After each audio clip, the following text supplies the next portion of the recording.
Good afternoon and welcome. You've now joined the live Reboundog Sofa Meetup, where trust enables curious and transparent conversations. And tonight we have two awesome guests who I'll introduce in a minute.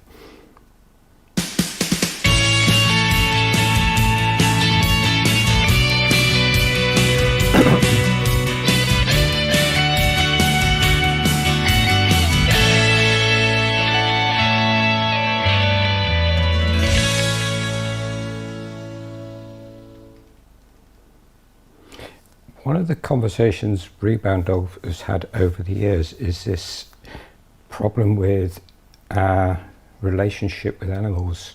And a lot of it comes down to how we view our relationship with animals. And I don't think there's two better people in the world to help you understand that, how we can look at it from a different angle. And I'd like to introduce Billie Groom, CEO and founder of the Institute of Canine Psychotherapy, in my view, the world's leading cognitive canine behaviorist therapist, and Jody Teiche in Texas, who is an awesome pet health coach. And I think this conversation is going to be fantastic. So I'd like to ask one of you to just take this conversation away, because we are sitting on a virtual sofa. You've had a pre-chat. Thank you, Spencer. Thank you. Billie, you want to kick us off? Go ahead, Jody. Thanks, Spencer.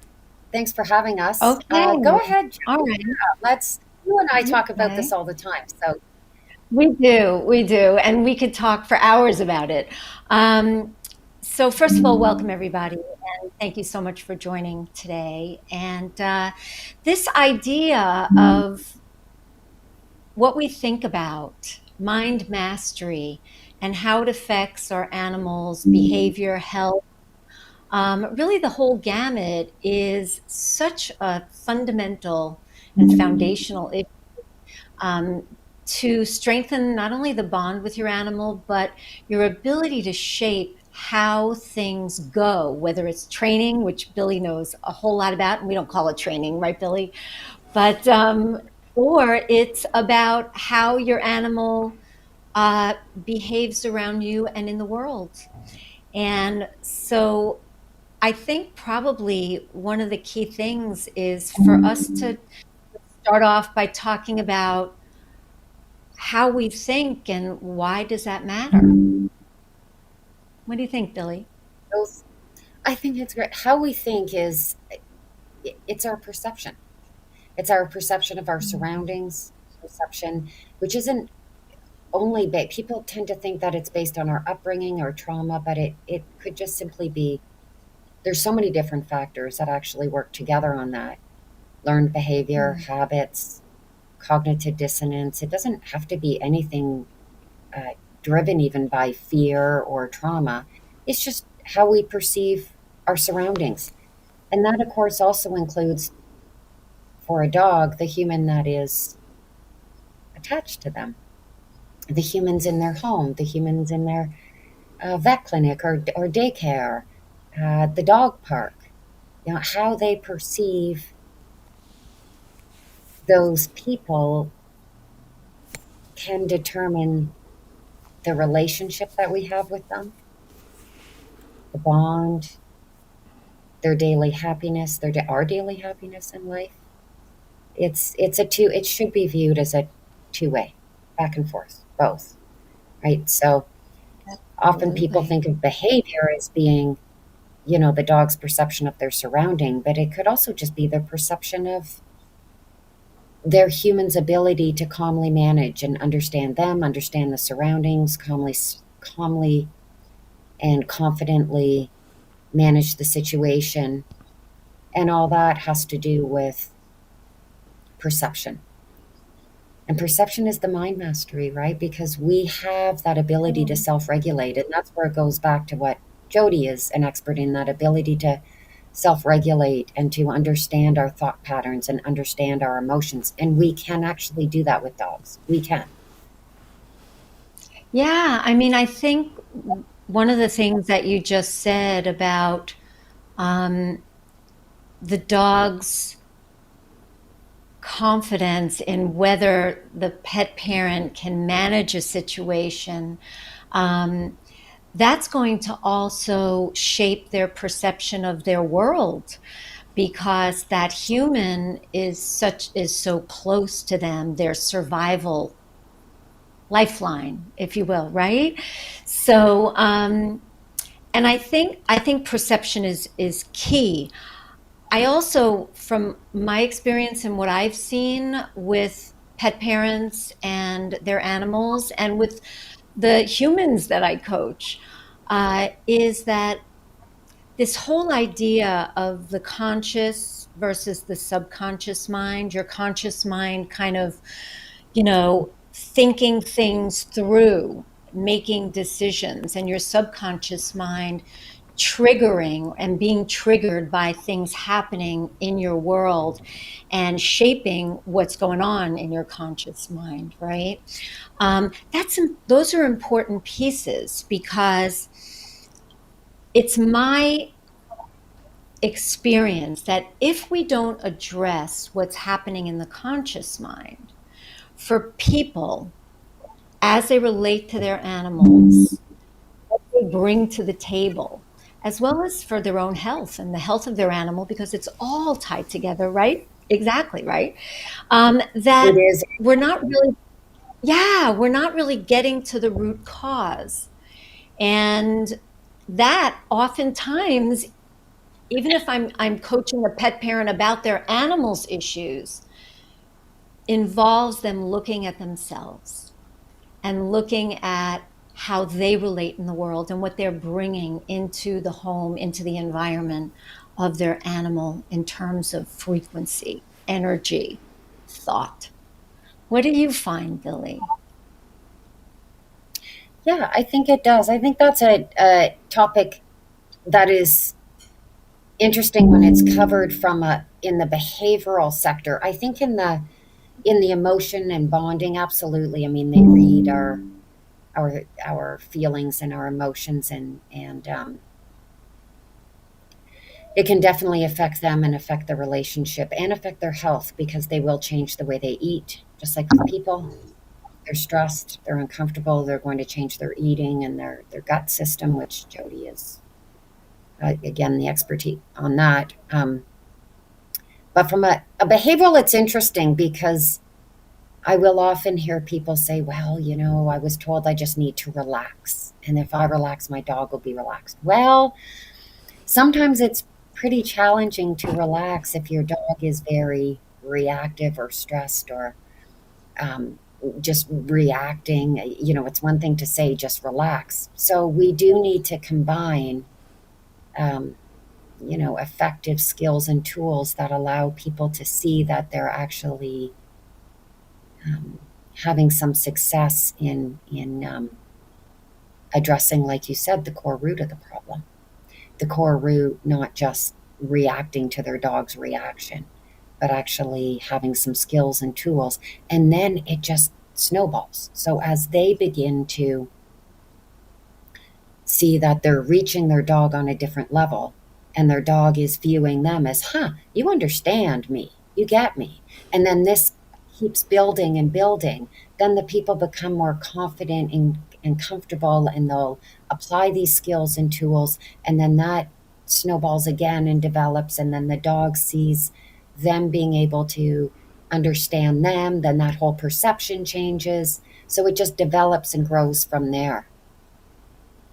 Yeah, yeah. And as the pet parent becomes more confident and feels like what they're doing, these tools that they're learning, are making a difference, then it kind of goes into a biological place too, Yeah. because when you think positive thoughts, there are chemicals that are released in the brain, right? Dopamine, serotonin, and they make you feel good, but they also help support healthy cells, boost your immune system.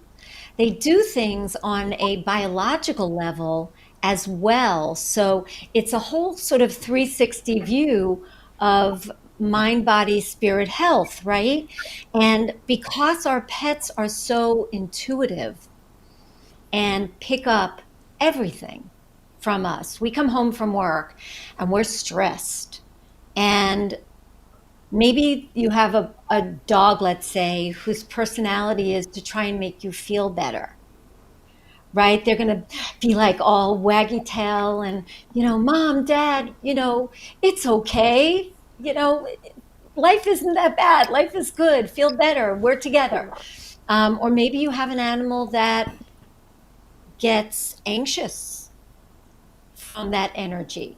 They feel all of that energy, whatever you bring to the table. So, yes, if we are mastering our minds, and I think it's great that we go into this a little more too, so people understand what that actually means. But if we're mastering our minds, controlling what we think, then energetically, on a frequency level, what we're putting out is something that your pet, dog, cat, whatever, is going to pick up and respond in kind. And I think it increases the bond. I think it increases trust, right? Maybe makes the dog, let's say, more open to the signals, the tools that you want to work with them around to, kind of come to a mutual understanding about how to be in the world. What do you think about that, Billie? I love when you said about coming in and the dog comes up and, hey, everything's okay. That is the epitome to me of mind mastery of the human, because we can look at the dog, get out of our way, get out of my way. I'm stressed, I'm busy, I got to go do this, and get out, move, move, move. Or we can stop and take a deep breath and say, wow, my dog's right. Everything is okay. Maybe I Wise. should take 30 seconds and pat my dog. And then, wow, all of a sudden our mind changes. And, obviously with working with dogs, we can come in and if somebody sees that their dog has chewed something, that can be, really challenging and cause stress. But on the same note, even though a dog's chewed something, they can come running up and be super happy to see us. How do we deal with that? How we Yeah, choose I to would deal with actually love, it. yes, I would love for you to weigh in on that more because when we had Jasper, the other way, the little black dog behind me, he was very reactive. And we would come home and we had a brown paper bag on the top of the kitchen counter. And he's a 18-pound dog, not a tall, big dog, that we put our recyclables in. And we'd come home and that bag he had pogo sticked up the counter, pulled the bag down, ripped it to shreds, ripped everything he could out of there, brought it in the living room on the sofa, and it was like, oh my God, we came home to a disaster area. How do Yeah. you address something like that in terms of how to shift our thinking? And again, I think that would be very dependent on so many different factors, whether that's getting back to the core root of a problem. Was that because the dog's an opportunist? Was the dog was it anxious behavior? Was it built out of stress? Did you change your schedule and the dog's annoyed and trying to tell you so? Or did the dog just think, this looks like fun and maybe I'll do it? I mean, there's so many different reasons, which would then, I think, and I think it really does depend on the person, because I think when it's really out of character for a dog to do something like that, often I find the human will be a little concerned. Why would they suddenly do that? Did something happen Mm, outside? Was there, mm.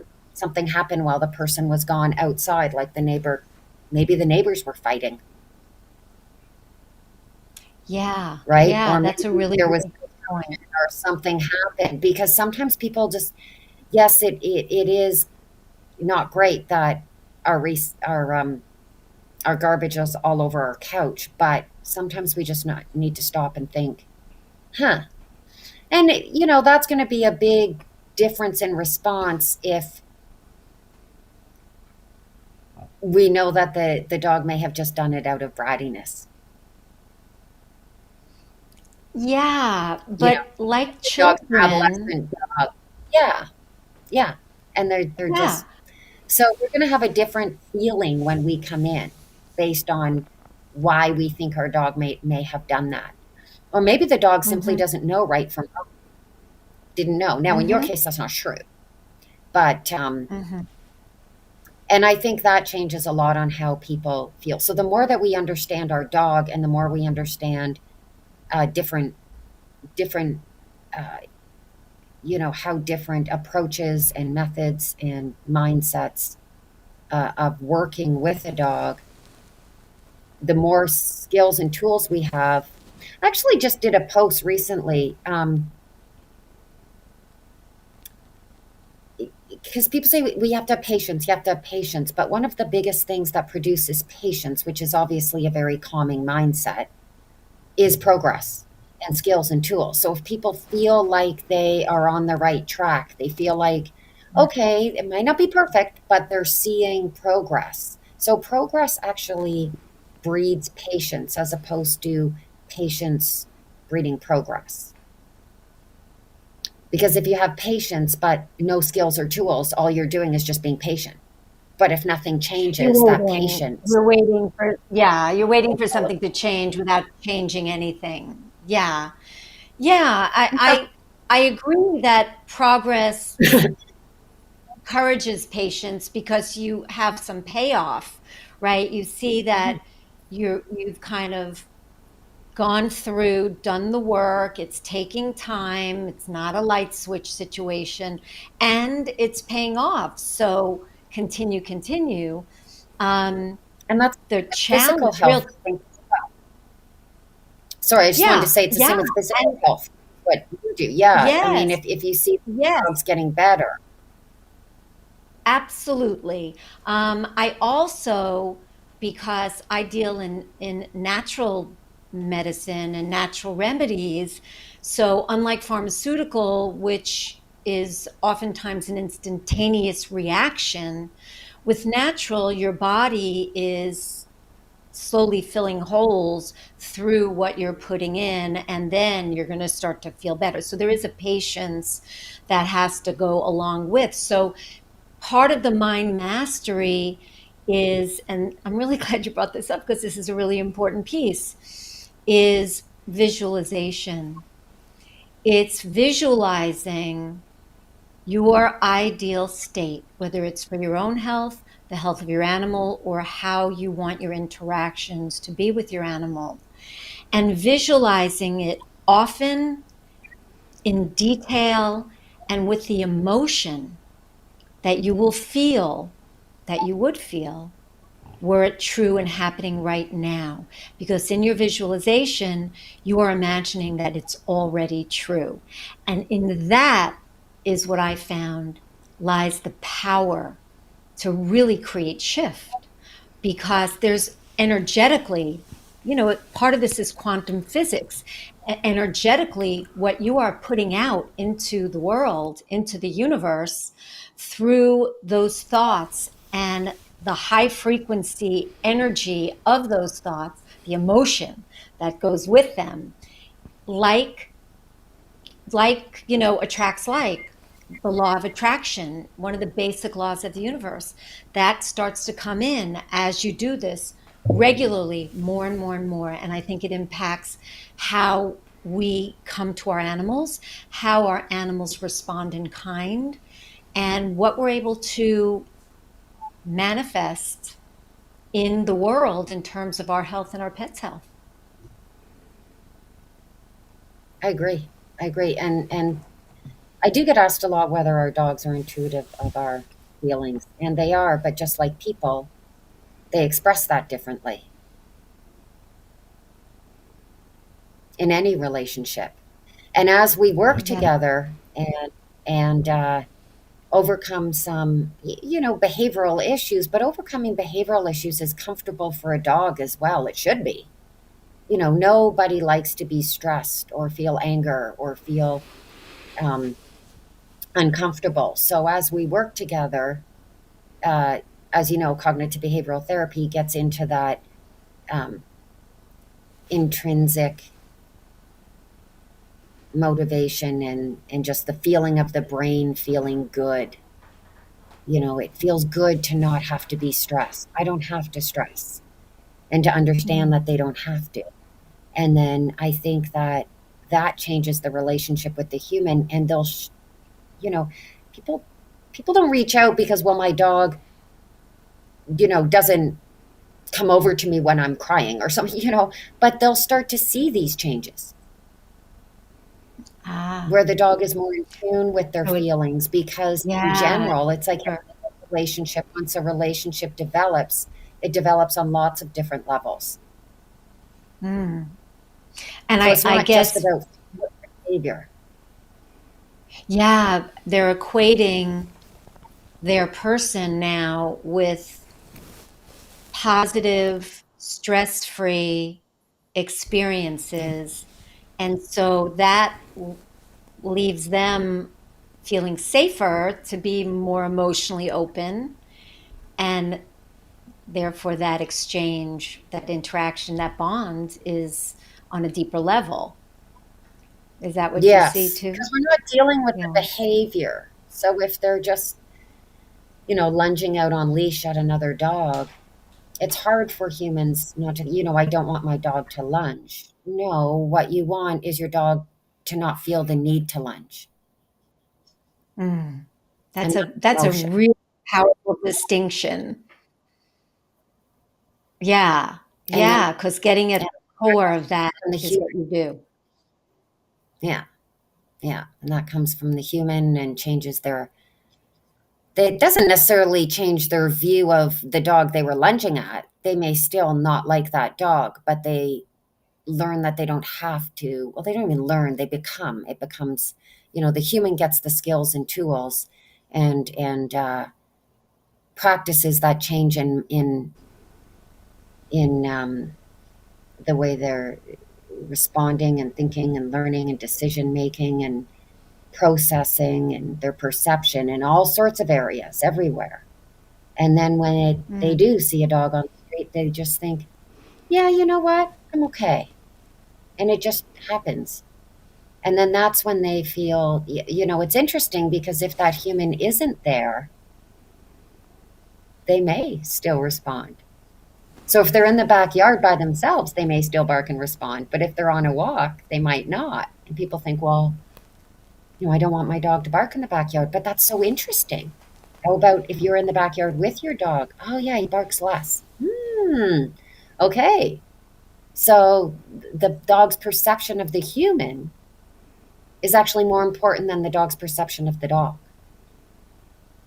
Interesting.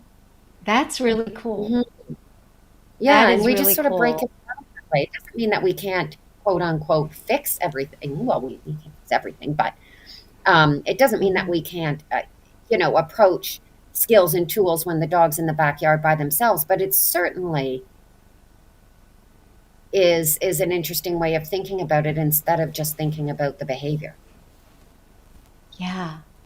It's much more comprehensive view. We talk about this when you and I sort of get into our conversations, the body, mind, spirit 360 view of health and healing. And everything is connected. Absolutely everything. Yeah, I mean, I had a pet parent client whose dog had an issue, and we did simultaneously with the suggestions for certain supplements and certain modalities for the health condition. We also worked on her mind mastery, because shifting her fear about her animal's health into visualizing her animal being vibrantly healthy is a really important piece. And that shift that happens over time, because it doesn't happen overnight, makes a difference. It really helped. mm, And thank goodness her animal is great. Um, and this is something that I work with on a regular basis when it comes to human health, or pet health that goes through the human. It's very important how we view it. So, Hmm. and It often, is. right? Hmm. Yeah. Yeah. Yeah. Yeah, Yeah. that's interesting. So We do do you, that with humans too, with human health in any relationship. Physical health too. I mean, if we're there for them and understanding and how they feel and how they're thinking, and physical, but also emotional. Can really Yeah. have a Do you have tools in your practice that you give pet parents like to do that helps shift thinking, so that the way they come to their animals, I don't know if that's within the scope of what you do with CCBT, but I'm curious. well, we'll often talk about that's a good question. Uh, I think when they start to think less about the behavior and more about the dog's cognitive skills and emotions driving that behavior in the moment. You know, is it a learned behavior? Is it a habit? And understanding a deeper understanding of the dog doing the behavior, not just focusing on the behavior, but is it just perception of them, perception of the subject, perception of the time of day? Is it cognitive dissonance? That's a big one that we talk about. Um, and I would say it's probably more challenging to get humans to overcome that than dogs. But um, once we start talking about that, the humans, as soon as they sort of start changing, which is what you were just talking about with the physical health as well, once they start seeing themselves as a tool for the dog's better health and well being, they kind of maybe simultaneously step up to the plate and relax, emotionally. So they're like, oh, right. I'm a tool for my dog's better health, physically, mentally, emotionally, spiritually. And so I need to be able to step up to the plate and do that. Yeah. So Yeah. I would say I provide it more in specific guidance and uh, specific tools and guidance and exercises that align with cognitive behavioral therapy. So we do exercises that are directly related to why the dog is feeling the need to do what the dog's doing. And sometimes we Hmm. don't know if it's a habit versus um, a learned behavior or versus cognitive dissonance. But as we're working through, and they just start to understand their dog and see their dog in a different light and see that behavior of putting food all over the couch in a different light, it does change it. It's so Yeah. interesting to see. But you go through the same thing with people, right? You just see them sort of, ha ha, like a moment where they kind of Oh, yeah. Yeah, see it. and They there are lots of ways to roads to Rome, so to speak, because it's my experience in the mind mastery piece that as many different ways as you can get the message into that subconscious. yeah. So declaring it with emotion, writing it, and then reciting it with emotion, visualizing it, meditating on it, talking about it, all of the different ways that, you kind of drive it deeper, deeper into your subconscious over time. What ends up happening is those habits, which from my experience are really protective devices, from experiences that people had, usually as children, that helped to shape them.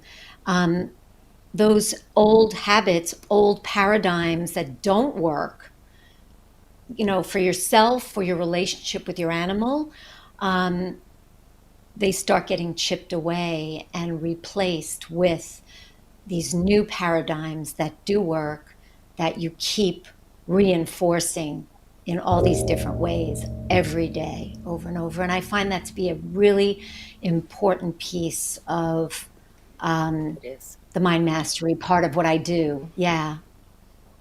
I love what you're When you saying where say, it has to come from oh, within. Sorry, go ahead. I was just going to say, you mentioned cognitive dissonance a couple of times. How do you look at cognitive dissonance when it comes to CCBT and animals, dogs? How do you look at that? It's the we've always done it this way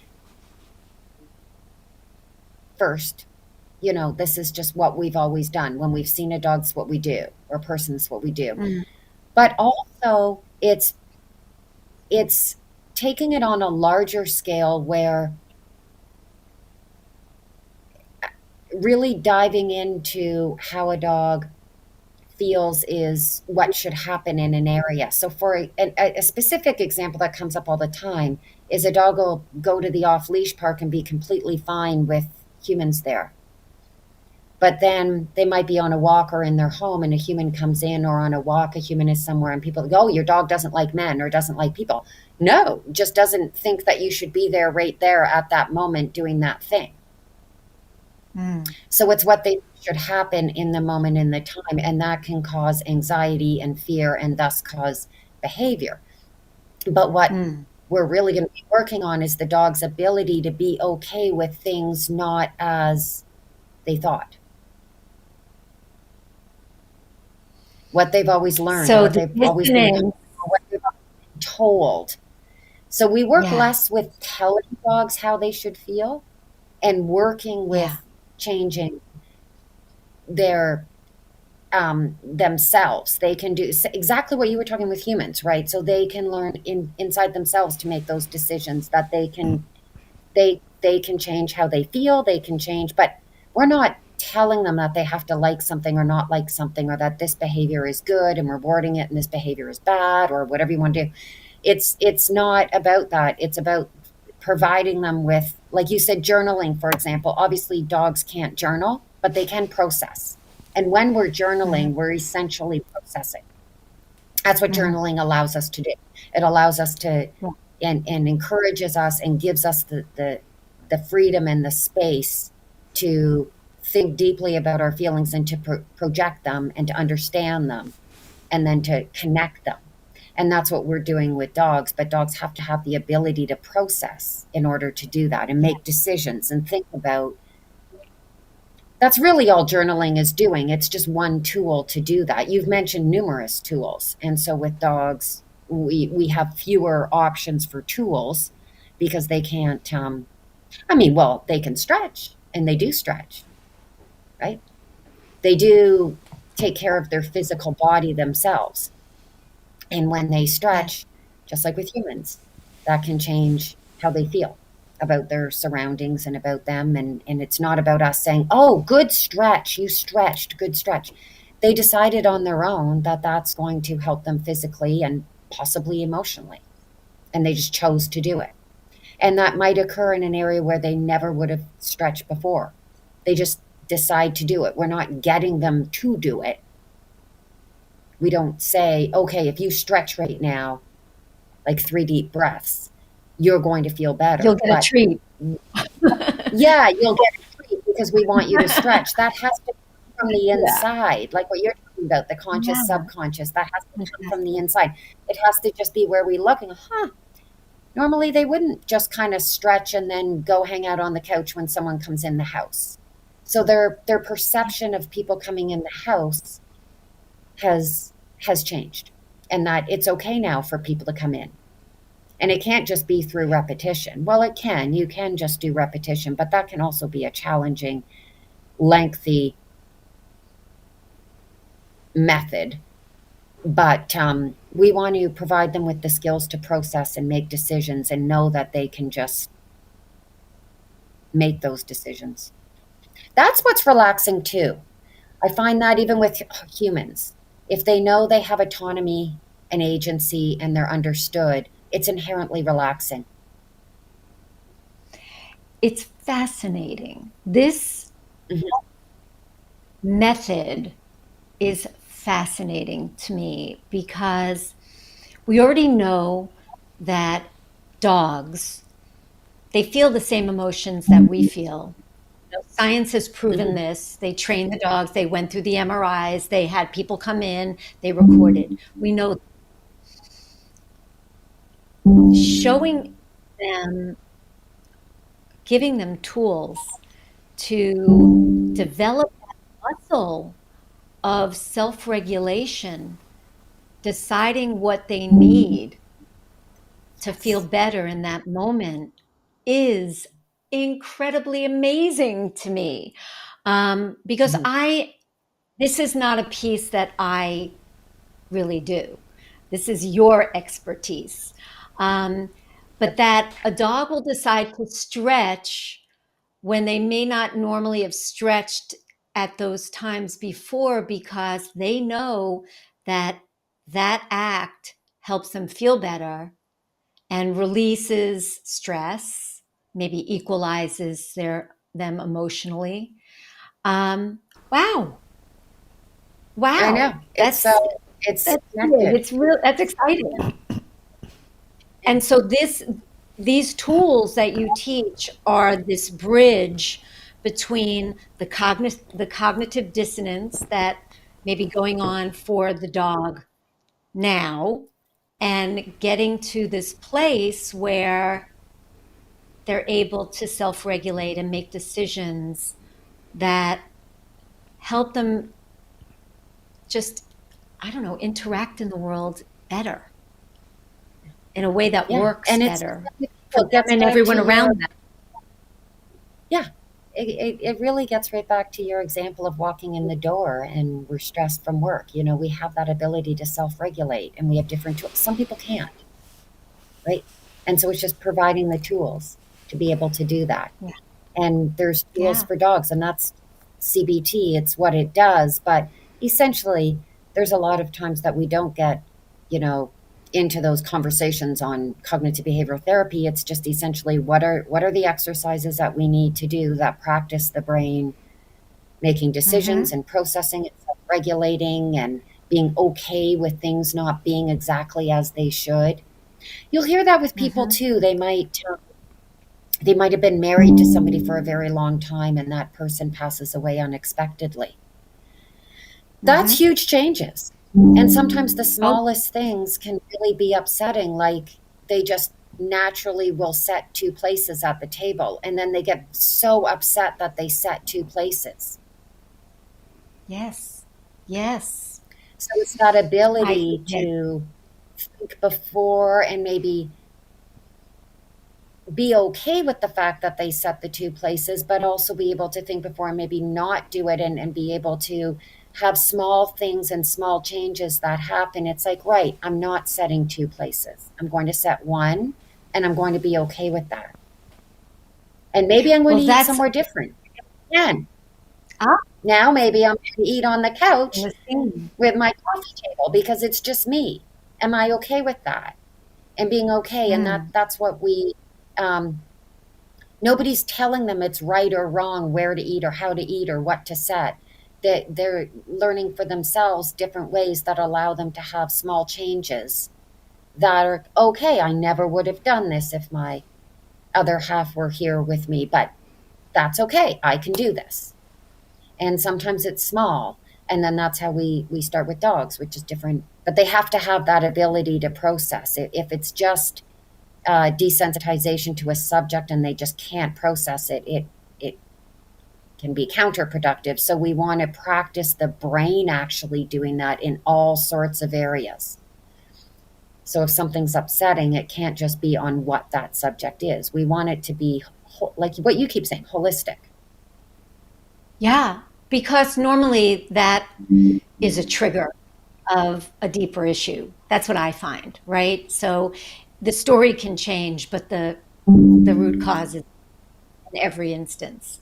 Um, the story that you brought up about, you know, the woman who lost her husband unexpectedly after many years of marriage definitely brought something up for me, because there could be, because I've had experience with clients with this very, there could be a lot of layers at work here. Okay, so there's grief, maybe anger, Mm-hmm.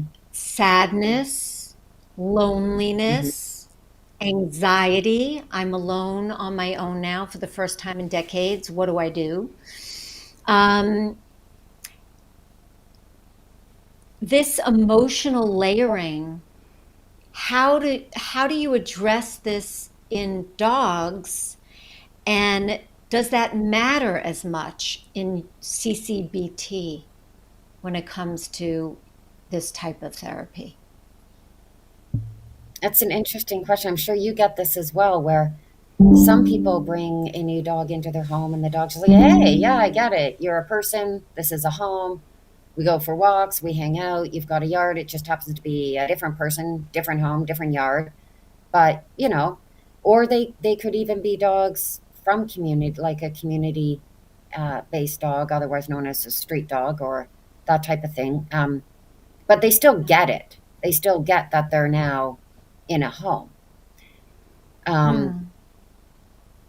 But then other dogs, I think if we go about it in a way of just constantly training and teaching as opposed to learning about them, it's always comforting, I think, too, when people want to learn about you. If you go into a new place or a new job, for example, and they're just always telling you what to do, and you're thinking, well, you hired me because I know a lot of this stuff, but also there's some things I need you to teach me because it's a new work environment. But on the same note, I have skills that I can bring, and there's a reason I've been successful in my career. Or for example, there's a reason street dogs are still alive. Hmm. Yeah, I The think it ecology comes of them down is to, really insane. Yeah. yeah, I think it comes down to, for people or for pets, we want to feel seen, heard, good, right? And appreciated and And welcomed. that, yes, and that example of going into a new job and just being told, do this, do that, do this, do that, without that person, your direct report or whatever, um, taking a moment to get to know you a little bit, to listen. I find that most most of us talk way too much and listen way too little. There's so much we can learn when we listen, right? And Speaking of which, yeah, Spencer, so are there questions? Yeah, we're Yes, there's a couple of questions come up. One is from a sure. mate of mine down the road here in Cumbria in the UK about Ashley, and he's looking at the negative impact when dogs are put into the wrong home, in my language, without reading it verbatim off my phone script. But it's the it comes down to the education. We've had this conversation outside of this call. It comes back to the education of the person, and bringing and Deborah's put up about putting the triggers and how we react and adjust to those triggers, surface trigger. Two examples I was thinking of. One key thing I'm thinking of is, Jody touched on it really early, is the word trust. And I think sometimes as humans we lack trust in ourselves of how we have a relationship with an animal. And I'll give you a succinct example that Ben has, our live stream producer, has to rescues. One you've seen, a couple of you've seen on just now, the Dobie, and the other one's a Belgian Malamute who politely had a bad background, so it doesn't trust humans very well. Well, I'm fiddling around doing stuff in the green room, and suddenly I'm stroking this dog's head here, and I reason it's a Belgian Malamute. Ben's sort of, help, panic, and I just went, fine, because the dog, picking up at Billy's word, his agency, he had made his own mind up. He's met me a couple of times before at a distance and never given me the allowance to actually pet him, and he was fine. And then he said, oh, that's fine, that human being's in my space, but it's a classic example of what Billy was talking about. But it comes down to this, and not so much confidence, but it's this trust. It's our ability to think it's okay, but it's this learning experience we have from the animal, which is touching on Jody's idea of mind mastery, and being aware that we don't have the old school of what I call in the UK the Barbara Woodhouse click, sit, do, command. Hyper control of an animal is archaic, irrelevant. It comes down to what both of you are talking about. It's this relationship we have with an animal, or the animal has with us, and we're living in their space and they're living in our space, whether it's in a domestic house or whatever. And it comes back to Ashley's first question about maybe the dog's gone into the wrong home. And this is probably why in my language, some of the rescues are so paranoid about who has an animal, because it has gone wrong and it's not their fault. But it's this understanding of what I call relationships with animals. I think this has been fascinating. I've sat here, I did joke with the two of you before you went live. I said, I'll just let you carry on, I'll put the feet up on the sofa and have a cup of tea. And it has been, the comments coming in are in the chat, they'll stay there permanently. This will go out on YouTube in the next few days and there'll be shorts produced. I'm aware of the time because Jody did say she had a hard stop on the hour. Just quickly, how do people get hold of you? How can they work with you? How can they learn more about you? That's one question. The second thing is, I'll come back to Jody. Jody asked to promote a new book she's coming out, so if you tell us a little about that, we'll share that with the audience. And my key thing is, what's inspired you recently? What have you read? What have you had a conversation with outside of this that's a golden nugget for you that somebody else could go and look at and say, oh, that's an idea, we should be looking at that? What's going to improve their relationship with their animal, with the animals that live with them? Okay. So I guess I'll take it like question by question briefly, because we don't have much time left. People can find me on LinkedIn at Jody Teiche, Teiche. I'm also known as the People Pet Health Coach. So you can find me on some platforms there. But Facebook, Jody Teiche as well. Instagram, the same. My book is my 3-pillar approach to coaching for humans and for pets, because we share so much with them and there are so many similarities, as Billie and I touched on many times in this conversation between us. And that's called Think and Grow Young, the life-changing program to reverse aging, live vibrantly, and reclaim your youth. And that's coming out. It's not out yet. And when it does come out, I'll let everybody know on my social. I'll be promoting that starting now. This is the first time I'm really talking about it, Spencer, is on your platform. You heard it here first.